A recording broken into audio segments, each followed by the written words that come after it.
আসসালামু আলাইকুম রহমতুল্লাহি ওবারাকাতু। প্রিয় মুসলিম ভাই বোনেরা, আজকে যে রাত চলতে আছে এই রাত্রিটি হলো বলা হয় 31st নাইট, অর্থাৎ 31শে ডিসেম্বরের শেষ রাত্রি, অত 26 সাল আসতে আছে, খুবই নিকটের সময়।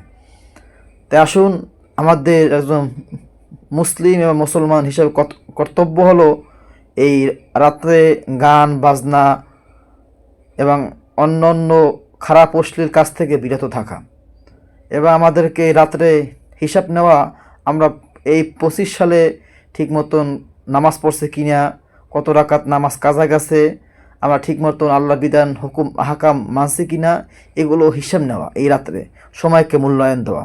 আল্লাহ বলেন, আল্লাহ ইন্নাল ইনসানা লাফি খুসর, নিশ্চয়ই সমস্ত মানুষ ক্ষতিগ্রস্ত, এবং সময় কসম খেয়েছেন আল্লাহ পাক রব্বুল আলামিন।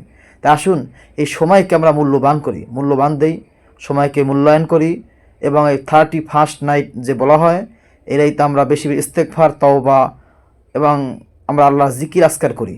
আর আল্লাহর কাছ থেকে আমরা বলি, আল্লাহ পাক রব্বুল আলামিন যেন আমাদের 2026 সাল সব থেকে আমাদের ভালো দিন কাটুক, এবং আল্লাহ পাক আমাদের হায়াতের ফিজিকের মধ্যে বরকত দান করুন। আসুন, এবং আল্লাহর কাছে আরও দোয়া করি যে আল্লাহ পাক রব্বুল আলামিন আমাদের যেন সামনের রমাজান পর্যন্ত হায়াতে বারাকা দান করেন। আমাদের 26 সাল সুন্দরভাবে আমাদেরকে আল্লাহ পাক রব্বুল আলামিন যেন এই দিনগুলো সুন্দরভাবে কাটানোর তৌফিক দান করুন। ওমা আলাইনা ইল্লাল বালাগ।